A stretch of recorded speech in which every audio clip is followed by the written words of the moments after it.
que as palavras dos meus lábios e o meditar do meu coração sejam agradáveis em tua presença. Ó Senhor, rocha minha e redentor meu. Então, domingo passado vocês ficaram sabendo que há algum tempo eu vinha pensando em ministrar essa palavra sobre política. Para falar a verdade, acho que desde maio, encomendei alguns livros, reli um livro de um autor que eu gosto muito, chamado Robinson Cavalcante, falecido bispo anglicano. E, como eu falei, vocês não vão descobrir em quem eu voto, porque eu acho que formadores de opinião, pessoas que têm um certo controle do poder comunicativo, não devem expressar para influenciar as pessoas em suas posições políticas. Nós podemos conversar sobre política, eu vou conversar sobre todos os candidatos, mas vocês não vão descobrir em quem eu voto. Isso é um compromisso que tanto eu quanto minha esposa nós fizemos e achamos que essa é a maneira correta. Também nós não recriminamos ou falamos mal de quem abertamente declarar seu voto, certo? Fazendo campanha ou mesmo defendendo seus candidatos. Nós vivemos num país de direitos e esses direitos devem ser respeitados. E para isso eu gostaria de começar com um pensador do século XIX chamado Henry David Thoreau. A gente não começa hoje lendo a palavra de Deus, a gente começa lendo esse texto. Tá aí? Tá aí. Vamos lá, Carlão. A maratona é grande hoje. Há 1800 anos, embora eu talvez não tenha o direito de dizê-lo, o Novo Testamento foi escrito. E, no entanto, onde está o legislador com sabedoria e talento prático bastante para tirar proveito da luz que ele lança sobre a ciência da legislação? Onde está?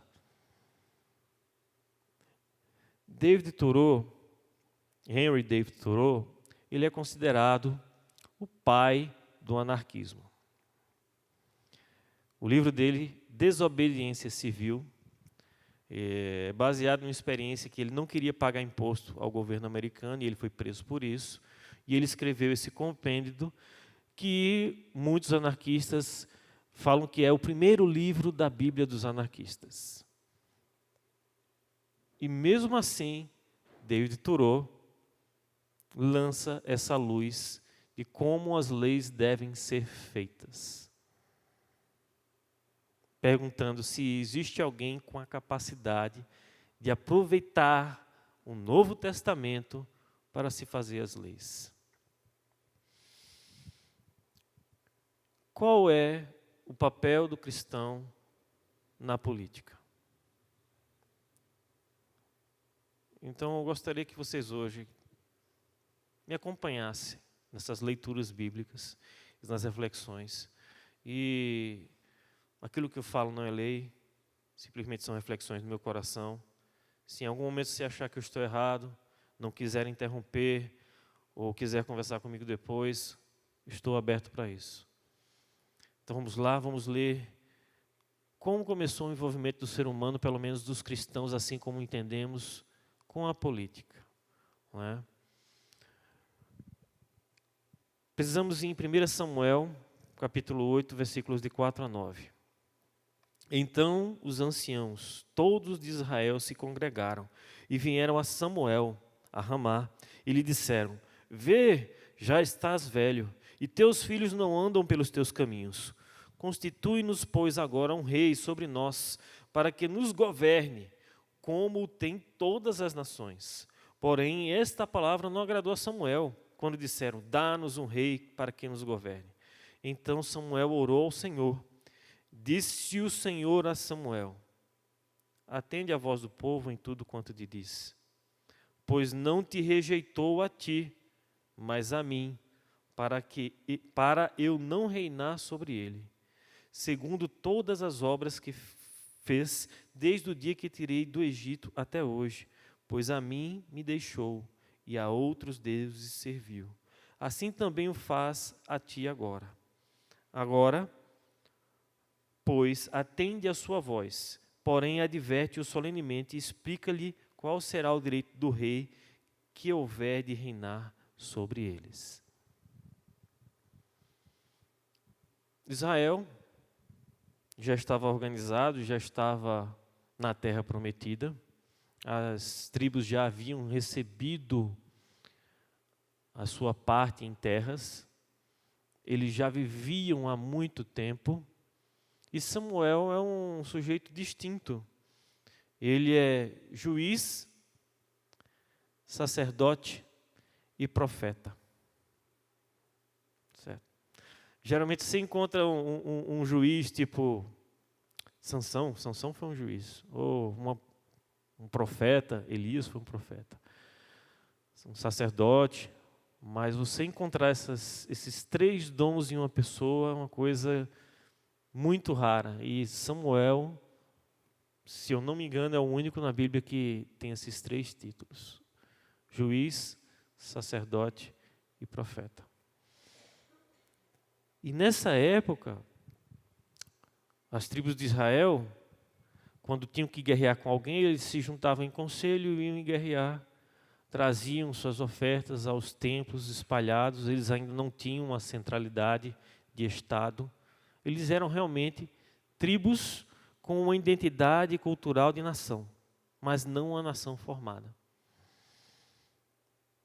E estava tudo muito bem, até que eles colocaram essa ideia na cabeça de que não, a gente quer um rei.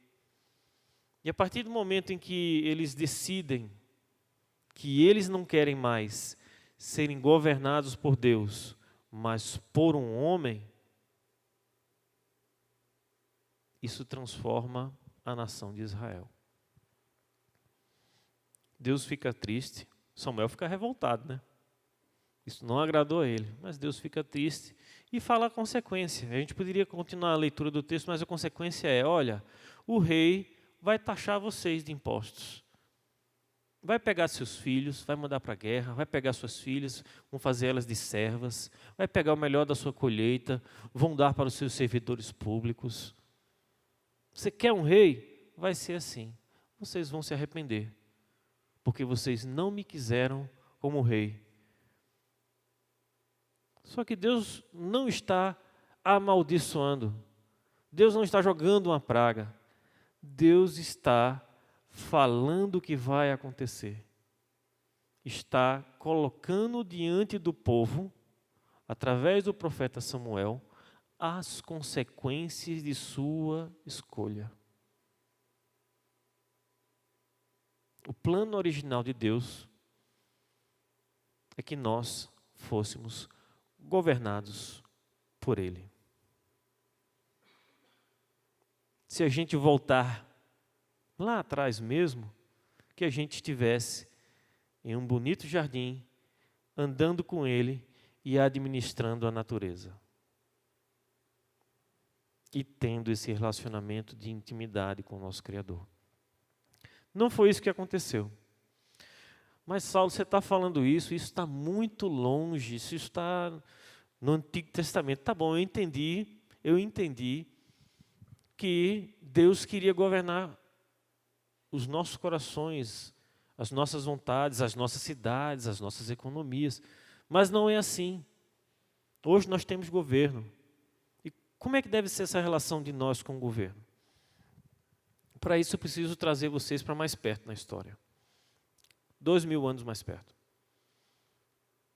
A Palestina, a Judéia, a Galileia, eram estados dominados por um império, o Império Romano. E Jesus nasceu dentro desse contexto cultural. Jesus nasceu debaixo de um império, de uma nação que ele não pertencia. Jesus nasceu com o seu povo opresso por uma nação estrangeira. E em determinado momento de suas pregações no Evangelho de Marcos, nós lemos o seguinte trecho. E enviaram-lhes alguns dos fariseus e dos herodianos para que o apanhassem em alguma palavra. Chegando, disseram-lhe, mestre, sabemos que és verdadeiro e não te importas com quem quer que seja, porque não olhas as aparências dos homens. Antes, segundo a verdade, ensinas o caminho de Deus. Olha aqui. Colocou Jesus lá em cima, né? Então, aí vem a perguntinha, né? É lícito pagar tributo a César ou não? Devemos ou não devemos pagar? Mas Jesus, percebendo-lhes a hipocrisia, respondeu: Por que me experimentais? Trazei-me um denário para que eu o veja. Carlão, tu antecipa aí e a gente volta depois? Olha aí, ó.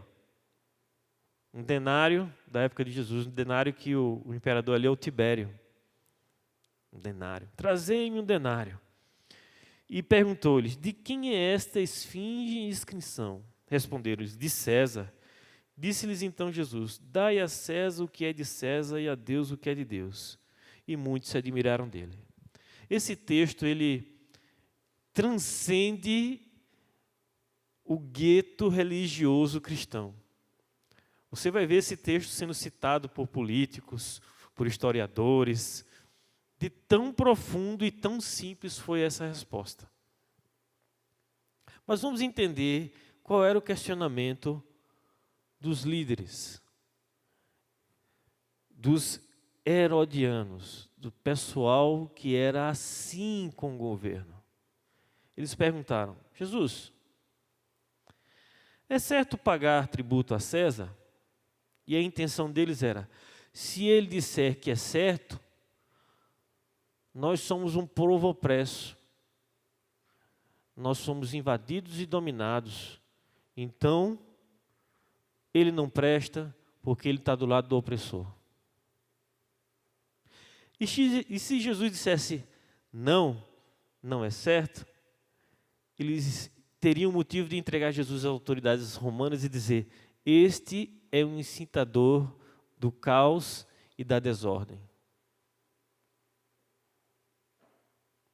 Com uma simples pergunta, depois de todo um floreio, o pessoal conseguiu colocar Jesus em um canto para que ele se definisse politicamente. E Jesus entendeu a pegadinha. E falou: olha, de quem é esse dinheiro aqui? Esse dinheiro é de César. Então, se o dinheiro é de César, devolve para ele. Agora, aquilo que é de Deus, dá a Deus. A gente não pode pensar que Jesus teve uma isenção política. Não. Em momento nenhum Jesus teve isenção política. Ele falava contra os fariseus, falava contra os saduceus, falava contra os herodianos. Em um momento mais oportuno, a gente pode até falar que ele falava contra os romanos. Mas a gente precisa de um texto para explicar direitinho como é que foi isso. Jesus não se isentou, mas a missão dele era outra. Ele tinha muito pouco tempo para fazer um reino que ele não queria que fosse daquele jeito. O reino que Jesus queria estabelecer não era desse mundo.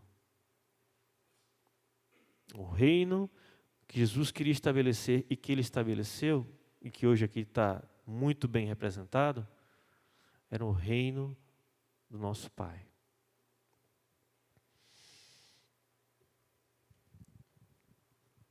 Certo.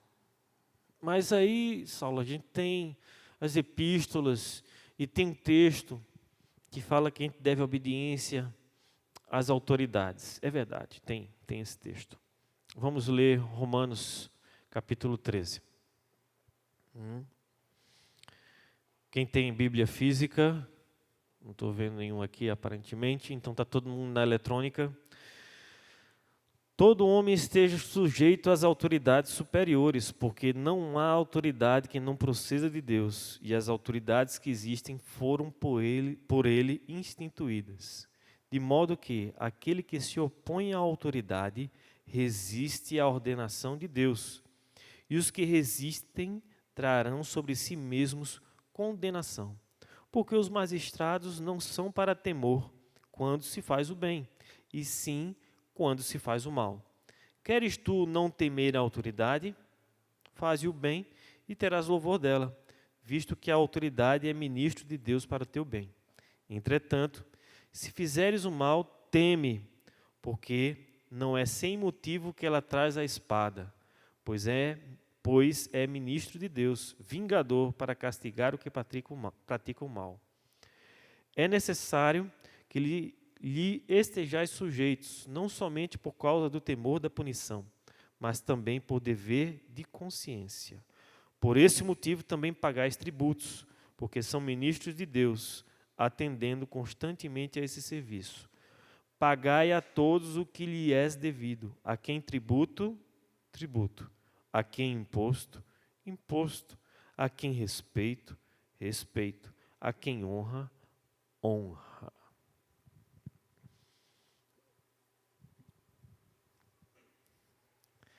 A epístola aos Romanos foi escrita pelo apóstolo Paulo em uma época em que o cristianismo estava florescendo ao redor do Mediterrâneo. Portanto, dentro das fronteiras do Império Romano. E o Império Romano não via com bons olhos esta nova seita judaica que estava surgindo. O próprio apóstolo Paulo foi degolado a mando do imperador Nero por conta dos incêndios que ocorreram em Roma. E Paulo está escrevendo aos romanos. Teoricamente, o lugar mais perigoso para que um cristão vivesse. Nessa época aqui, que o apóstolo Paulo estava vivendo, quando realmente começou a perseguição aos cristãos, era comum andar nas ruas de Roma à noite, sendo iluminada por tochas humanas de pessoas cristãs. Vou pegar aqui o Ivanzinho, está escuro aqui, amarra ele naquele poste, toca fogo nele, ele vai iluminar aqui a JK com a Pernambuco. E ninguém vai se perder. E ainda vai servir de exemplo para não se tornar cristão. Era comum. E Paulo está escrevendo para uma igreja que tinha esse contexto de perigo. Um pouco antes dele se agravar, sim, mas esse contexto de perigo. E ele fala, olha, se a gente não deve, a gente não teme. E aí eu tenho que contar para vocês uma história de alguns anos atrás, de um colega de trabalho. A gente estava perto do imposto de renda, declarar, e ele chega para mim e fala, Saulão, estou muito preocupado. Mas por que, cabra? Estou muito preocupado porque o leão vai me morder feio esse ano. Vai? E eu estou aqui na dúvida se coloco o meu pai como meu dependente ou não. Mas tu coloca teu pai como dependente faz quanto tempo? Faz uns 15 anos que ele é meu dependente. Qual o problema se ele é teu dependente? Tu declarou ele ano passado? Declarei. Sim, e qual o problema? O problema é que ele morreu faz 5 anos.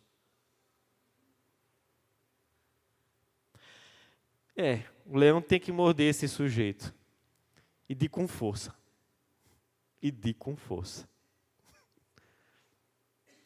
Eu estava tranquilo. Estava pagando imposto de renda, mas estava tranquilo. Se cair na malha fina, eu não devo nada, está tudo lá. Eu declaro tudo certinho. Quantas vezes eu já não fui parado por policial? E aí, documento?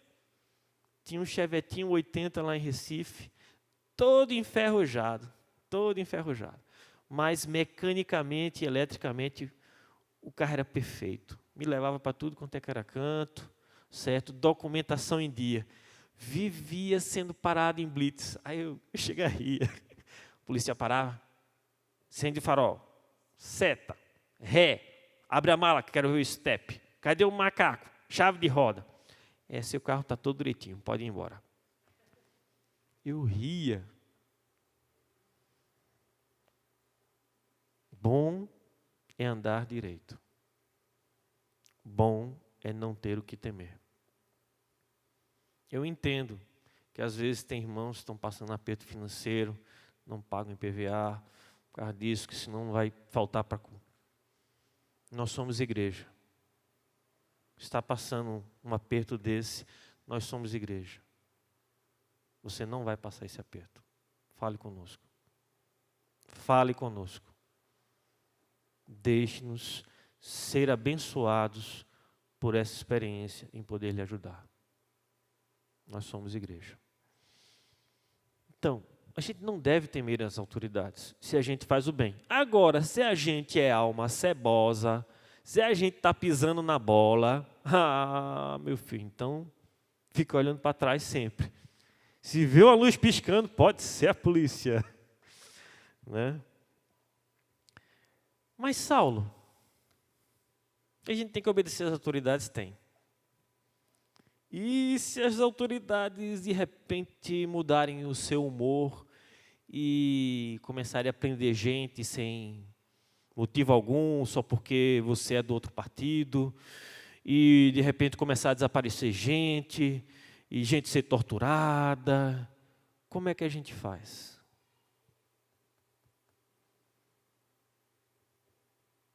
Boa pergunta. Eu sei o que eu vou fazer. Eu vou resistir. Saulo, eu vou resistir. Vou tentar exercer meu direito democrático de protesto. Se eu for tolhido, eu vou continuar resistindo. E tem base bíblica para isso?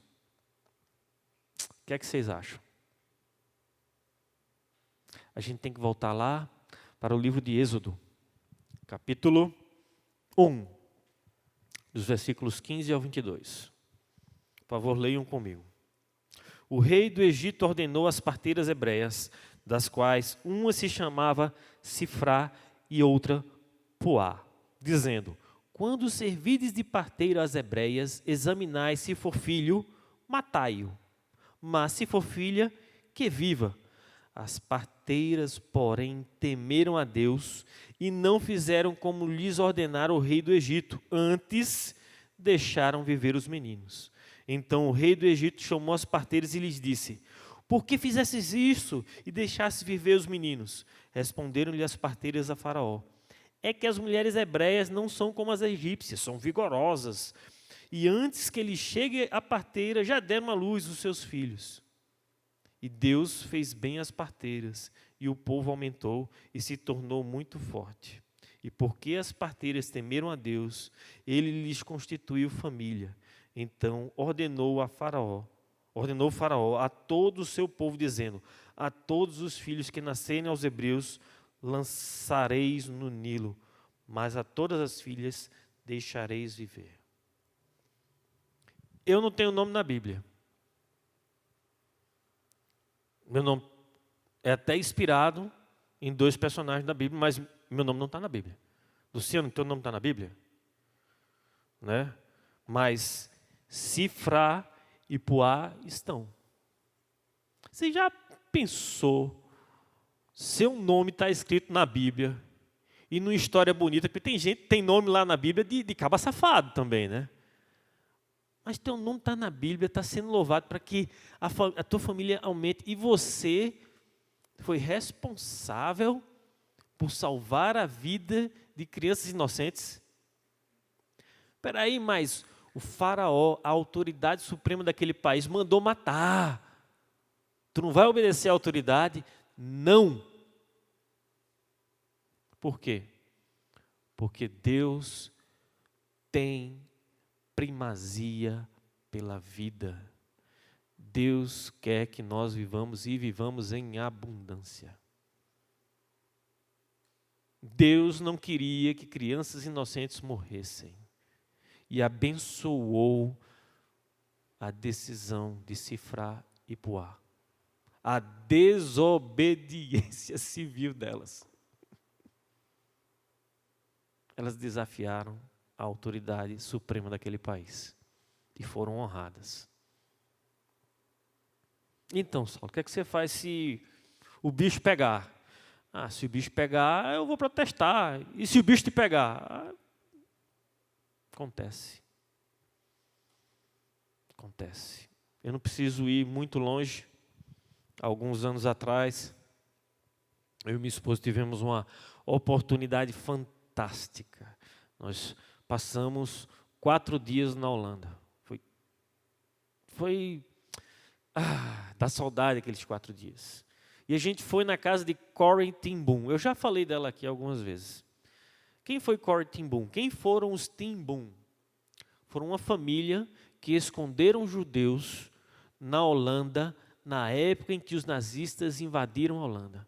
Eles fizeram um refúgio secreto, um lugar secreto, e eles escondiam os judeus que estavam em trânsito escapando dos nazistas. E nós visitamos a casa dessa família. Eu entrei dentro do esconderijo, tiramos fotos. E foi fantástico de história e de testemunho estar no local em que esses eventos aconteceram. Da família dos ten Boom, que foram presas, somente a Corrie sobreviveu. Porque denunciaram o refúgio e prenderam a família toda. O pai dela morreu, a irmã morreu, o sobrinho morreu, a irmã morreu. Mas ela sobreviveu para dar testemunho e contar a história e perdoar os seus executores nos campos nazistas. Então, se a gente pensa que a resistência civil está longe da gente, estamos enganados. Estamos enganados. Nós temos que estar atentos, irmãos em Cristo. Nós temos que estar atentos para esse alerta que Albert Camus, se é assim que se fala, meu francês não é bom, porque eu não tenho, né? Ele fala essa frase aí: o mundo espera dos cristãos que elevem as suas vozes tão alta e claramente e formulem o seu protesto de tal forma que nem mesmo a pessoa mais simples fique em dúvida quanto ao que estão dizendo. E mais, o mundo espera que os cristãos que rejeitam todas as abstrações vagas se coloquem firmemente diante do rosto sangrento da história.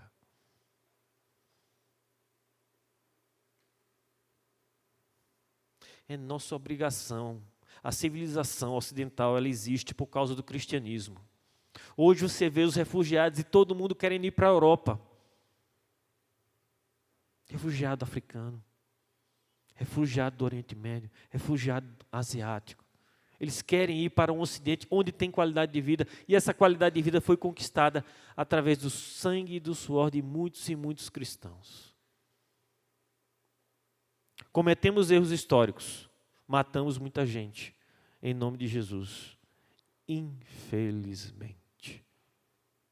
Mas, ao mesmo tempo, deixamos um legado. O mundo hoje é um pouco melhor porque cristãos foram à luta, proclamaram suas ideias, construíram universidades e evangelizaram. Lendo Brasil Polifônico, de Davi Lago, lançado recentemente pela Mundo Cristão, eu me deparei com 2 pensamentos dele. O primeiro é esse: o ser humano em geral prefere anestesiar o seu cérebro com maratonas intermináveis de séries televisivas, pois é mais fácil fugir para o entretenimento que perseguir objetivos reais. É sempre mais cômodo reclamar, culpar os outros, transferir as responsabilidades, terceirizar decisões e exigir privilégios que assumir responsabilidades. Contudo, não decidir já é uma decisão. É optar pela covardia. É optar pela covardia. Nós não podemos ficar parados.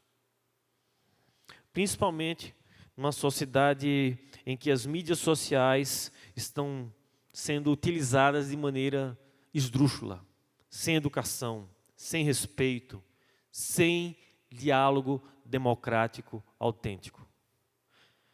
Domingo passado eu falei que se as pessoas tivessem pelo menos o comportamento da maioria, que a maioria tem em relação ao futebol, a gente teria diálogos políticos até mais alegres. Hoje se desfaz-se amizade porque eu gosto de um candidato e você não gosta de outro, então tu é meu inimigo. Eu fico pensando, seriamente, o que eu vou falar aqui não é contra plataforma nenhuma, mas eu fico pensando, se esse povo estiver armado, eles vão trocar bala na rua. Eles vão se estapear, vão trocar bala, vão matar a gente. Que intolerância. Eu acho que é mais ou menos como alguns sociólogos estudiosos falaram que o nosso carro é a extensão da nossa casa, do nosso foro íntimo. Então, por isso que a gente às vezes se sente tão agredido ou tão à vontade de xingar o outro, de mostrar o dedo do meio e discutir no trânsito. Quando a gente está na mídia social, a gente geralmente está num lugar de conforto. Certo? E se o lugar pode até não ser mais confortável, pode até não ser sua casa, mas o lugar é sua mente. E você está ali, olhando a ecrã, olhando a tela, de maneira zumbi. Nós possamos ter mais educação, mais amor ao próximo em nossas postagens. Falo de piadas, dou curtir, dou as gargalhadas, dou em coisas que são engraçadas, que são relevantes. As caricaturas dos jornais impressos são muito relevantes, elas constroem um diálogo político. O mesmo Davi Lago fala o seguinte: o diálogo não nasce de oportunismos baratos, mas sim de uma sequência consistente de reflexões, intercâmbios e refinamentos de ideias. O diálogo democrático tem sua utopia máxima no convívio fraterno e amoroso, e é o que todos devemos almejar. Esse é o horizonte máximo do gênero humano, viver em paz numa sociedade fraterna. Recentemente tivemos o evento de uma proposta de lei que foi submetida à Câmara Municipal e houve um mover grande nas mídias sociais, e WhatsApp, esse tipo de coisa. E a gente ficou orando como igreja porque a proposta ia ao encontro daquilo que nós acreditamos que deve ser as famílias. E acompanhamos isso, essas duas votações, uma aconteceu terça-feira e outra aconteceu na quinta-feira, e foi fantástico escutar o áudio de uma pessoa daqui da igreja que está aqui presente, dando glórias a Deus, porque a proposta de lei foi aprovada. Eu não pude ir, mas houve cristão dessa comunidade que foi lá exigir que os representantes eleitos democraticamente cumprissem o papel e as propostas que eles disseram em sua campanha. Houve cobrança, houve prestação de contas. Eu espero que tenha havido diálogo com os opositores. Foi fantástico escutar aquele áudio. Muito obrigado, Cassiana. Diálogo. Diálogo. O povo não sabe nem dar bom dia, como é que você vai querer diálogo, Saulo? A gente tem que dar outra face. Nós, como os cristãos, nós temos que amar ao próximo. Por fim, deixa eu ver aqui, é o último. Gostaria de citar o falecido bispo Robson Cavalcante, que a luta por um sistema mais justo ou por leis mais justas não pode ser travada à custa do esquecimento que é necessário a graça de Deus para transformar o velho homem. E que qualquer mobilização deve começar de joelhos. O velho homem tem que ser transformado por Jesus Cristo. E a gente só pode começar essa luta de joelhos. Se a gente quiser começar de qualquer outro jeito, a gente perdeu. Nós temos que começar essa luta de joelhos. Saulo, é possível? É possível. Um último slide, por favor, Carlos. Quem é esse sujeito?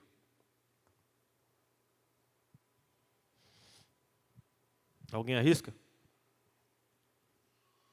Uma foto do final dos anos 800, início dos anos 900, 1900. Bate, a iluminação, a textura. O nome dele é Abraham Kuyper. Eu acho que fala assim, tá, gente? Ele é um holandês, foi um holandês. Ele começou a vida dele numa cidadezinha do interior. Ele era, se não me engano, e se a memória não me falha, filho de pastor, e estudou, fez universidade, se formou, foi convidado para ministrar em uma comunidade pequena no interior da Holanda. Se você olhar no mapa, a Holanda é, se não me engano, um pouco menor que Sergipe, sabe? Um país pequeno. Foi lá no interiorzinho da Holanda e ele foi se conscientizando, que ele também se formou em filosofia, se não me engano, e entendeu que o cristão, o pastor, ele tem que trabalhar em prol da comunidade. E ele foi chamado para trabalhar em outra comunidade, e ele foi chegando perto da metrópole, que é Amsterdã. E nesse caminho ele fundou um jornal. Olha o nome de jornal, O Padrão. Um jornal cristão, O Padrão. E fundou esse jornal. E daqui a pouco ele estava envolvido em política e foi eleito. E uma das suas ações foi fundar a Universidade Livre de Amsterdã, que existe até hoje. E de 1901, ele nasceu em 1837.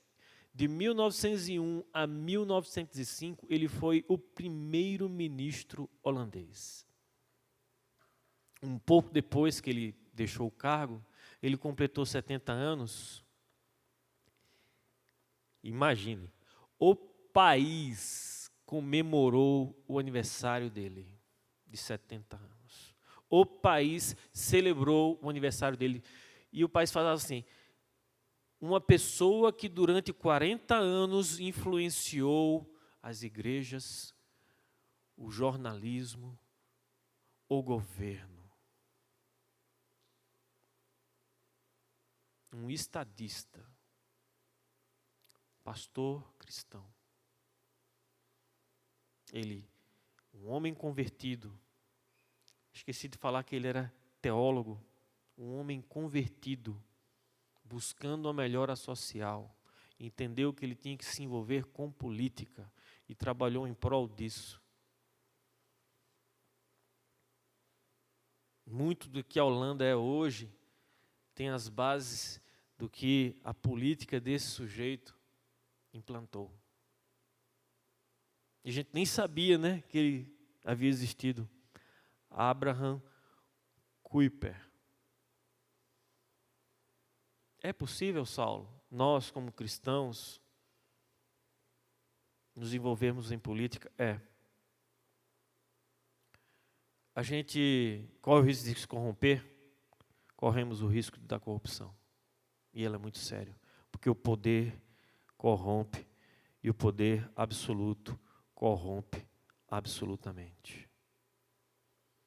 E como é que a gente pode se livrar disso? Através da prestação de contas, através da transparência, através de uma comunidade engajada em suportar os seus líderes. Você está falando de voto de cabeça, vamos lá. Isso aí, não vai sair.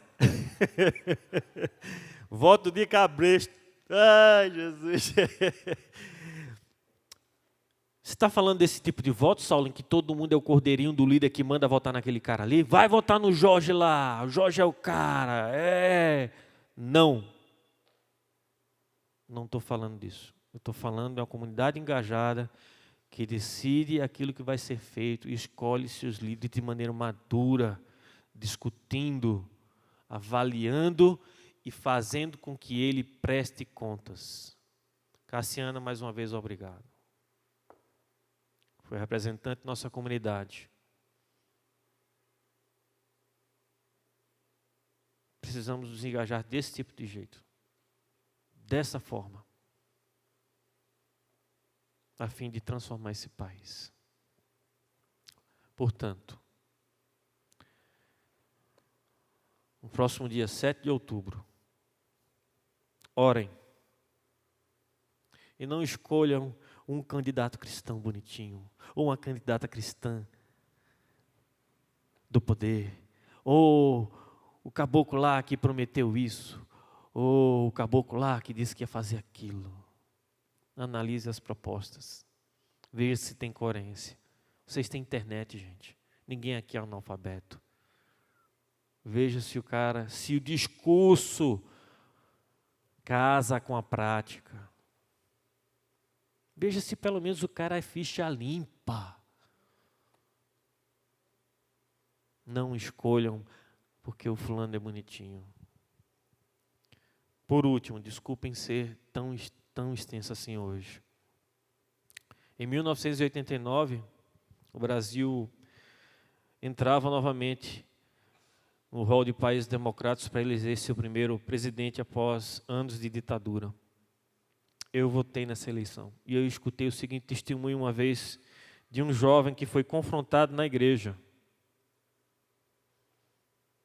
Você vai votar no candidato do Partido Comunista? E o jovem falou, vou. Por que você não vota no candidato Collor?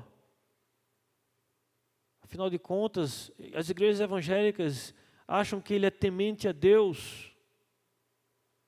E esse jovem falou, ei, esse mato aí tem bicho. Vou votar nesse cara não. Como? Você vai votar no ateu? E aí o jovem respondeu, eu vou votar no ateu de atitudes cristãs do que nesse cristão aí de atitudes hipócritas. E a história foi a favor desse jovem.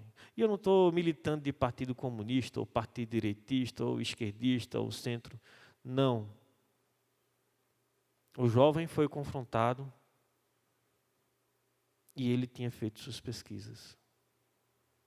E ele pôde dar a resposta dentro da igreja daquilo que ele pensava. E a história provou que, de uma certa forma, ele estava correto.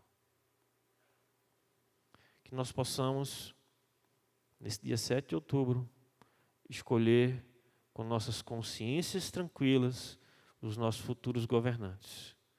Mas não depende só da gente. Depende de muito mais gente.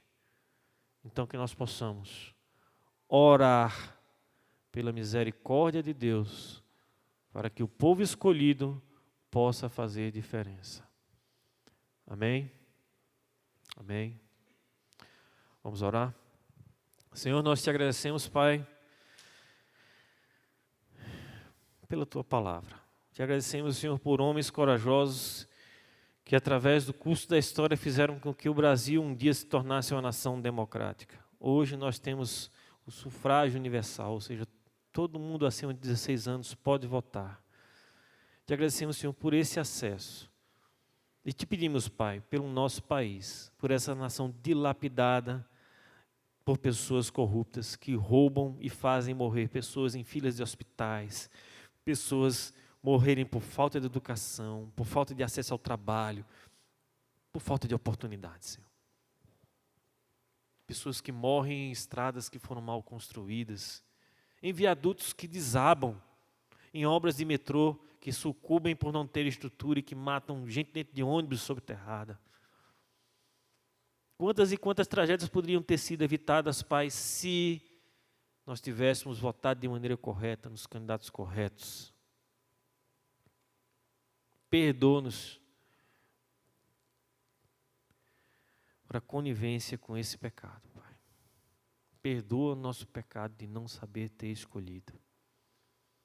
E se nós escolhemos direito, mas fomos minoria, perdoa o nosso povo que não soube escolher, Pai. e transforma o coração dessa nação, a fim de que nenhum discurso de ódio, nenhum discurso que polarize vença, mas que o teu amor vença, que tua coerência vença, que os candidatos que têm as propostas certas vençam, não ao ódio, sim ao teu amor, Pai. Pesa a mão sobre os cristãos que são coniventes com a corrupção. E pesa a mão sobre os corruptos que em seus atos mataram direta ou indiretamente pessoas que foram e que são amadas por Ti. Sê conosco. Em nome do Teu Filho amado Jesus, amém.